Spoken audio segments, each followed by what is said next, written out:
और जब देश की समस्याओं का समाधान करते हैं तब उसको कहते हैं कि आप ध्यान हटाना चाहते हो। मैं मानता हूं ये ठीक नहीं है। मान्यवर, मैं फिर से लियाकत नेहरू समझौते पर आता हूं। लियाकत नेहरू समझौता होने के बाद सभी देशों के संविधान बने। समझौता समझौतों की जगह रहा, फाइलों में रहा। संविधान कैसे बने? अफगानिस्तान का संविधान, आज मैं इसके अनुच्छेद 2 को पढ़ना चाहता हूं। पवित्र धर्म इस्लाम, इस्लामिक रिपब्लिक ऑफ अफगानिस्तान का धर्म है, मतलब वो राज्य देश का घोषित धर्म इस्लाम है। बांग्लादेश शेख साहब ने तो ठीक ही बनाया था, 77 और 88 में बदला गया और अनुच्छेद 2 क में लिखा गया रिपब्लिक का राज्य धर्म इस्लाम है। Pakistan, Islamic Republic of Pakistan के अनुच्छेद 2 में लिखा पाकिस्तान का राज्य धर्म इस्लाम है। अब मैं ये इसलिए बताना चाहता हूं कि ये तीनों देश हमारे देश की भौगोलिक सीमा से सटे हुए हैं। भारत पाकिस्तान की सीमा 3223 किलोमीटर है, भारत बांग्लादेश की सीमा 4096 किलोमीटर है और भारत अफगानिस्तान की सीमा 130 किलोमीटर है।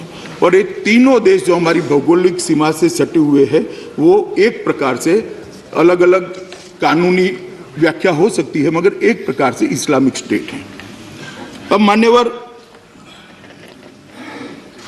बहुत बड़ा सवाल यहां से एक खड़ा किया कि इसमें मुस्लिम क्यों नहीं है।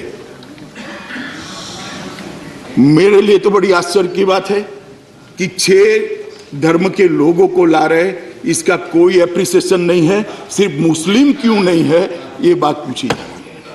खैर, क्यों नहीं है ये भी मैं बताता हूं। मान्यवर, क्यों नहीं है ये भी बताता हूं कि ये बिल हम ये 3 देशों के अंदर जो धार्मिक प्रताड़ना जिन लघुमतियों पर हुई है उनको शरण देकर उनके सारे पास्ट के जो कागज नहीं है सब चीजों को छोड़कर नागरिकता देने के लिए लेकर आए हैं। अब जब मैं माइनॉरिटी शब्द का प्रयोग करता हूं, कोई मुझे बता दे विपक्ष में से कि बांग्लादेश, पाकिस्तान और अफगानिस्तान में इस्लाम मत के अनुयायी माइनॉरिटी कहे जाएंगे क्या? नहीं कहे जाएंगे। और धार्मिक प्रताड़ना का जहां तक सवाल है,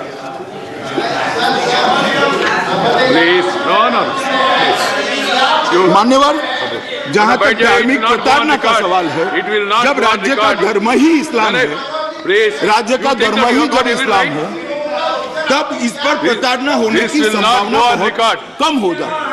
अब बैठ जाए ना मान्यवर, बाद में बताइए बात जाके, बाद में बताइए जाके प्लीज। मान्यवर, जब राज्य का धर्म ही इस्लाम है तब इस्लाम के अनुयायी